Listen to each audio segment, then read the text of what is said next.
Takapi's original sin quickly became one of my favorite manga. Happy alien from Happy Land wants to help sad child, but things go horribly wrong. A bit, emotionally crushing, but very well and concisely told.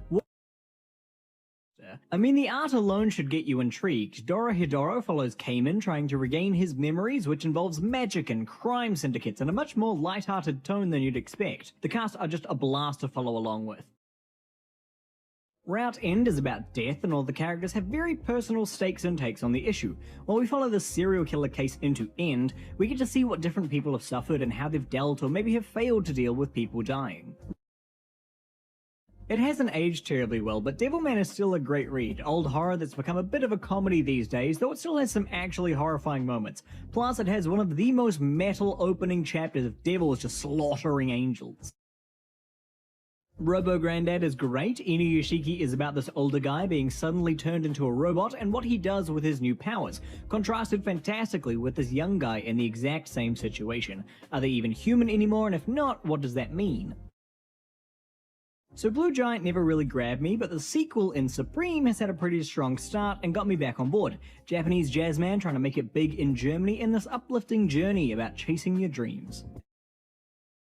I know it's really long, but it's worth it. Hajime no Ippo is the boxing manga. Ippo's journey from meek school kid to boxing greatness balances his downtime well with some of the best and most hyped fights you will ever read. My Home Hero is one of my new favorite manga. A dad kills his daughter's Yakuza boyfriend and has to try and not get caught by the gangs or the police. This manga actually stressed me out. I was so invested in its story. It's a must-read. If you're a Pokemon fan, you need to read Festival of Champions. This is genuinely some of the best Pokemon content out there. A take on the Gen 1 story, but with actually compelling characters, fresh interpretations, and art that the official series could only dream of. Fist of the North Star is a weird manga. Kenshiro wanders this Mad Max wasteland fighting bad guys, and they have to keep kidnapping people because Kenshiro is this unstoppable machine who just won't lose a fight. As long as you can buy into the premise, Psycho-Pass is a nice classic sci-fi story with a manga twist, and has one of the better villains out there. Big Brother can monitor your brain to catch criminals until it can't. The Way of the House Husband is an episodic comedy manga about this ex-Yakuza living his best life as a stay-at-home husband. Surprisingly, it's one that keeps its premise alive and entertaining across all of its chapters with some good laughs. A classic shonen, Shaman King is one I've been a fan of for a long time. Hits the important shonen tropes, there's even a tournament, but the relaxed tone, headed up by the main character Yo, is a delight to follow in contrast to the typical hyperactive shonen heroes. Honestly, some really strong character designs in this. Hands Guy? My Hero is about a class of upcoming superheroes and the various villains that get in their way. MC Deku inheriting, as Uncle Ben would say, both power and responsibility. What happens when you raise monsters as livestock that can eat anything? About what you'd expect. Biomeat Nectar follows your classic gang of kids as they fight to survive the monsters breaking containment. More actiony than horror. Monster is one of the greats. Dr. Tenma saves this young boy's life, but oops, it turns out he's a bit of a serial killer. With poor Tenma taking the blame, it's a well-crafted thriller about catching the mysterious killer and diving deep into what makes the monster. 20th Century Boys is another one by King Urasawa. A gang of childhood friends take on someone they used to know who's trying to take over the world. The story really goes some places, while Urasawa, as always, just keeps you glued to the page. Another old boy, Drifting Classroom. A primary school gets transported to a strange world and try to survive without the Lord of the Flies happening. Admittedly, I can't see the art in... A cruise ship rescues a drifting boat and their surviving passengers, but maybe they shouldn't have done that. In Blue Heaven, we watch the descent into chaos on the boat after an act of kindness goes wrong. All You Need Is Kill is the manga that spawned Edge of Tomorrow. Guy gets stuck in a time loop fighting aliens and hijinks ensue. It's a relatively quick read with a cool concept and worth your time. Hito Hattori Futari is trying hard not to be a political manga. More focused on the character side of things, we follow the Prime Minister of Japan and his guardian spirit as they try to make a positive impact before the Prime Minister's upcoming death. Surprisingly good manga. I'm actually salty no one told me how hard the early Hellsing chapters go. Helsing is a vampire, one of the oldest and strongest, who, alongside the Vatican, has to fight the second coming of the Third Reich. Yep, Hunter. I think Akira is one of those classic mangas you just need to read, but even if it wasn't one of the most influential series on sci-fi and particularly cyberpunk, Akira is just an exciting, dark, and fun story to follow on its own merits. The Most Haunted House and the Guy with No Spiritual Sense. It's a little gag manga where the title tells you exactly what to expect. It's really goofy, and I actually did have some real laughs out of this. You ever read a manga and just sit there at the end going, what the hell did I just read? Superconductive Brains is that, a little episodic manga about people who have turned giants into their machines, less high-concept sci-fi and more just weird. If you're looking for new shonen hotness, check out Gachi Okuta. The elites live floating above a planet covered in garbage, but some folks can imbue their trash with sentimentality and use them to fight. Shonen hijinks ensue. I'll be the first to say it has a shaky start, but Claymore is great. Half monster women gotta fight the monsters in the land with some real Witcher vibes, at least on the combat side. And some of the creature designs in this absolutely slap. The first 2 chapters are some of the best horror you'll find in manga. Uzumaki is pretty widely recommended, and for good reason. I challenge you to read the first 2 chapters and not be invested. Junji Ito literally makes a shape scary. Goku Rakugai is still pretty fresh, but it's shaping up to be something great, this dynamic duo taking on big beasts or any problem that needs a solution. It's early days, but there's still a one-shot to wet your teeth on, plus it just looks good. Yotsuba! A little girl moves houses and hijinks ensue in the new locale. It's all very heartwarming stuff of parenthood, and yeah, it's just real cute and full of joy. No real overarching story, just good vibes. Evangelion is another series that should need no introduction. The manga is a different story to the anime, but more like an alt-world telling of events, but still full of Gundam and childhood depression and obscure biblical references.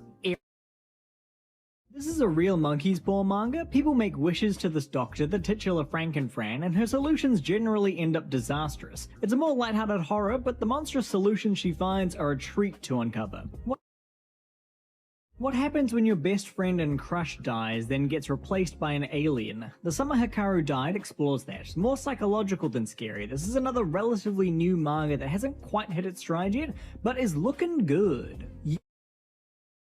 Parasite is another classic and heavily influential manga. Aliens come down and take over humans by replacing their heads, though our MC ends up in this symbiotic sort of relationship with his. Fights and a bit of introspection follow. Yu-Gi-Oh! Is honestly worth recommending just off Season 0 alone. Before they decided on the cards, Yu-Gi was just out killing people in death games. It's a horror show. Then, of course, it takes a more family-friendly twist. Goodbye Eerie is maybe my favorite one-shot. It's about how our film and media can be reframed to paint people in certain lights, following our main character dealing with the death of his mother. It's also got these really creative found footage shots. There's a group of rabid Vagabond fans on the roof of the house next door with a high-powered rifle pointed at me, threatening that any manga recommendation list must have Vagabond on it. Well, here it is, folks. Hitman Reborn is my go-to example of a series that finds something new and fun to do and throws out its old power system. Our main character ends up being the inheritor of a crime family and has to prove himself worthy of that title. Me and the Devil Blues is about Robert Johnson, the blues musician supposed to have sold his soul at a crossroad for talent. It's taken fairly literally in the manga, the visuals unsettling and pretty bloody fantastic.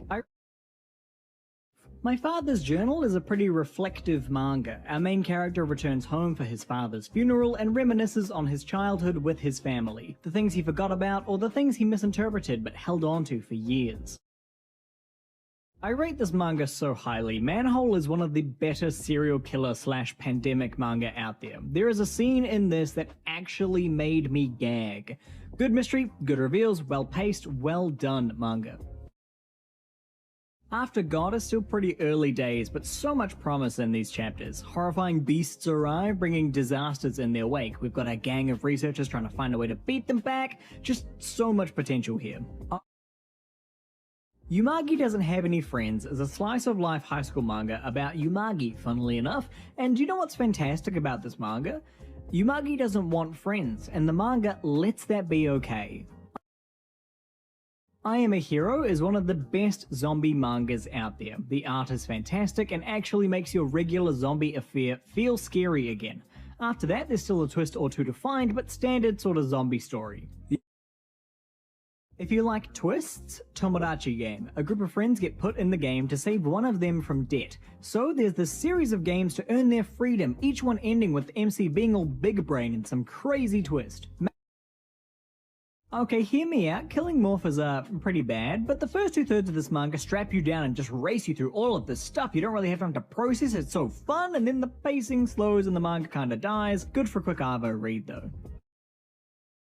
Blade of the Immortal is a samurai manga about a guy who can't die being pulled into your classic revenge tale. The art here is really the standout and will probably decide if you like this manga or not.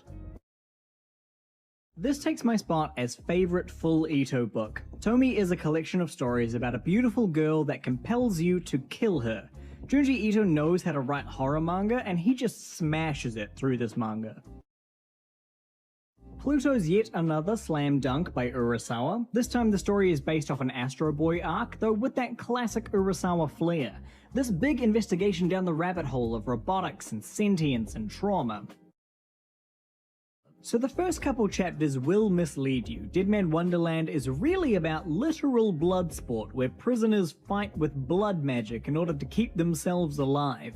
If you like the premise, you'll like the manga. Dandadan is a fun action manga based around paranormal phenomenon, so there's ghosts and aliens and cryptids and all those kinds of fun things, all the while your classic shy romance blooming between the leads. You can tell the mangaka loves combat styles. Holy Land follows a high schooler who feels he has nothing left but finds a new lease on life in learning to fight, thus begins his journey as a street fighter and standing up for himself. Massacre Happy End is a modern day Death Note and just as good, though certainly darker. Our main character is stuck in a time loop and has to kill people to change days to save his sick sister. Thrilling, twisty, and just a brilliant read. Rakia is this bizarre series about a girl who might be the second coming of Christ or potentially the Antichrist, and religious factions start fighting over her. If there's anything to say about this manga, it's not boring. Emerging is a pandemic manga right at first contact. We're at ground zero watching this unfold. There's a lot of gross medical stuff going on in this manga with bodies bloating and surgeries, but a really engaging quick read. Half-human, half-chimpanzee hybrid Charlie is raised secretly but starts going to high school. Meanwhile, vegan extremists bomb a restaurant. That's the first chapter, and the manga takes everything seriously. It's fantastic. A more plot-centric take on the ex-hitman story, Sakamoto Days follows the retired best hitman trying to maintain his peaceful life. Taken lightheartedly, he gets put up against evil doctors and killers in a new organization trying to gain power. Ship of Theseus follows our main character time-traveling back to right before he was born and before his dad allegedly killed a number of children in the town. A lot of suspense and distrust in uncovering the truth. Real is one of my favorite manga. Don't be fooled into thinking this is just another basketball manga. It's really about disability and recovery, both in the physical sense and metaphorically. Our main characters trying to recover their passion for life. I think you need to take this manga with a bit of scrutiny, but Akumetsu is an interesting read, centered around one guy's crusade against those responsible for Japan's debt crisis, taking some crazy but entertaining steps. Bibliomania is this bizarre short read about a girl trapped in a book where she can have anything she wants, but what she wants is to leave. With strong art and a good focus, it's really easy to recommend this manga. It's Miserable. Goodnight Punpun is a coming-of-age story of this little lad and he's just beset by troubles and unkind people. It's a tragic, emotional journey that you won't enjoy, but you will appreciate. Arjun has one of the best villains. It's a story about unkillable people and fighting against one who's gotten bored. So the villain is pushing the limits of his abilities to the point that you just sit there like, damn, that was horrible but awesome. Planets follows a space cleaner in the not-too-distant future and his dreams of joining the next big step forward in space travel. A pretty introspective manga, and one where some characters have some pretty bold stances. I think this is the only manhwa to sneak its way onto the list, but The Breaker is another long-time favorite of mine. Martial arts series about a bullied kid finding his power, interesting world, amazing climax, and sets up its trilogy just so well. Kaiju definitely burns itself out, but the early chapters are great. Kaiju attack Japan and chaos ensues. It's actually crazy who the manga gets you to root for. One you can drop halfway through, but good to check out. Apocalypse Fort is a zombie manga following some kids in a youth detention facility, basically prison. It adds in some new things to keep the zombies themselves fresh, and watching the gang form and bond is a good time. Solanin is another somber manga about young adults trying to find their way. Not just a misery train, there is some actual joy to be had in the manga following these main characters coming to terms with growing older. A magical bat that manipulates time, and a compelling story about a cartoon writer trying to discover its truths. Billy Bat is one of my all-time favorite manga, and its half-subtle dive into determinism is somehow perfectly existential and entertaining. Classic influential shonen, Yu Yu Hakusho. We've got our cocky hero, the gang of buddies, a crazy imposing villain, and a really strong tournament arc. It's over 30 years old now and still worth your time. Another of my favorites, The Climber has some of the best environmental art you'll ever see, which builds into this honestly phenomenal tone of the manga. Not to sound too bougie or anything, but it also nails its use of visual metaphor. Q on the Seaside follows a young girl finding an alien that can eat negative feelings, which is fantastic until it isn't. An emotionally aiming series, it's split between this really great build in the first half to the blistering speed plot of the second. Kasane has magic lipstick that lets her swap faces, and using that she plans to dominate the stage acting world, though some deep-seated resentment makes those plans a lot darker. Mushishi absolutely nails its tone. It's an episodic story about a traveling mushishi who solves problems caused by spirits called mushi, those problems being basically anything from plant children to deafness. I Sold My Life for 10,000 yen per year is a beautiful little romance story that is so bittersweet. Our main character sells off his lifespan for money, so now he's only got 3 months to live, and he plans to use them to the fullest. King. Were you waiting for this one? Look, I know Berserker's great, you know Berserker's great, random people walking down the street know Berserker's great. Yeah, you should read it. Baki is one of the most indulgent fighting manga out there. Roided out guys proclaiming they're the strongest for the love of being the strongest. Can certainly get a bit goofy and melodramatic, but it has one of the best tournaments in manga. I can only describe this as an easy read. Kaiju number 8 is a kaiju manga where our main character gains the powers of the kaiju. Real simple plot, easy to follow characters, clean as heck art, made this a really relaxing read. I really only recommend this to a Pokemon fan, but the Pokemon Adventures manga ain't too bad. Early days is crazy, like Lance just hyper beams a town, but by the time you hit 3rd gen it's a lot lighter, and 4 is just straight up a comedy. Trying to survive Hogwarts with just absurd physical prowess? Mashle is a lot of fun. You'd think that premise wouldn't last the whole manga, and you'd be right. It pivots into honestly a pretty good shonen about halfway in, plus nameless. Weathering with You is the manga adaptation of the movie, and if you're not a movie person, check this out. There's certainly some things lost in the adaptation, but the heart of the story remains, which is compelling.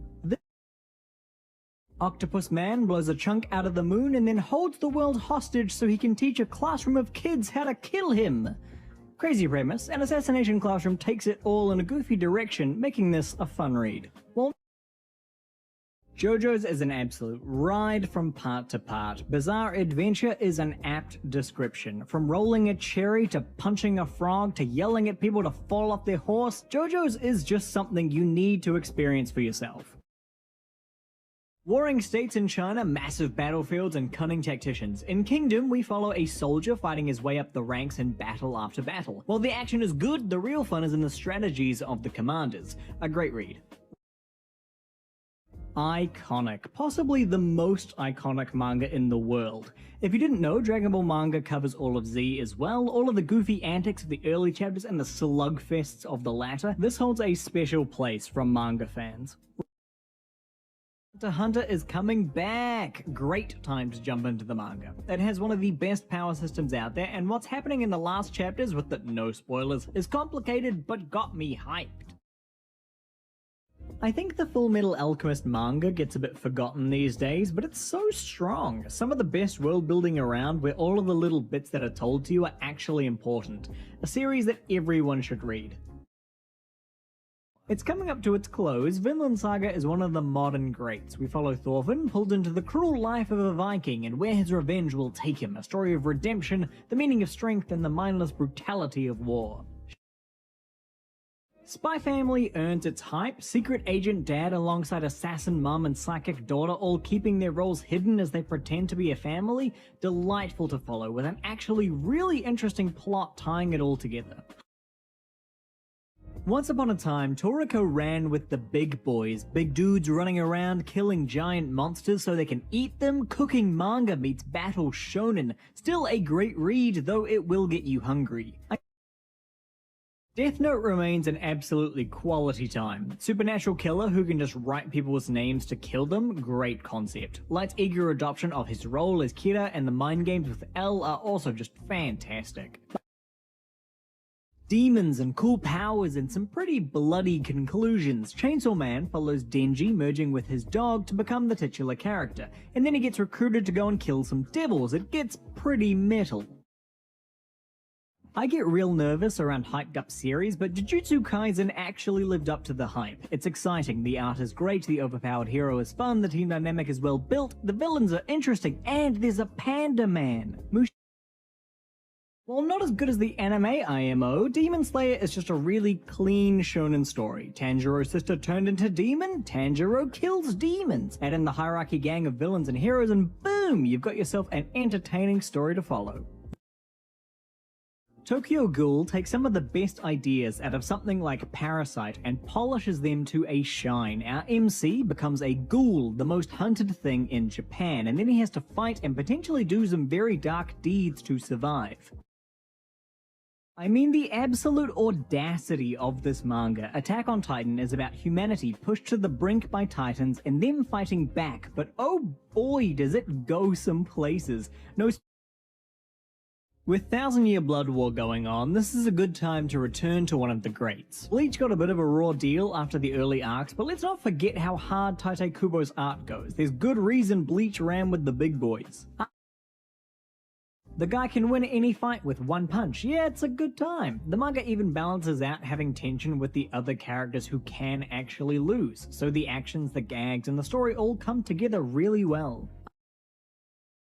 It's the classic, and I know its ideas have been replicated to the point of parody, but people forget that Naruto is actually a really good series. Wide identifiable cast, interesting power system, compelling villains, it set the template for years to come, and for good reason. Everyone has told you to read One Piece before. Yes, it's worth your time. I think the early arcs are a bit of a mixed bag. I mean, I love some, pretty neutral on others. But those middle arcs, oh boy, Water 7 onwards is just chef's kiss.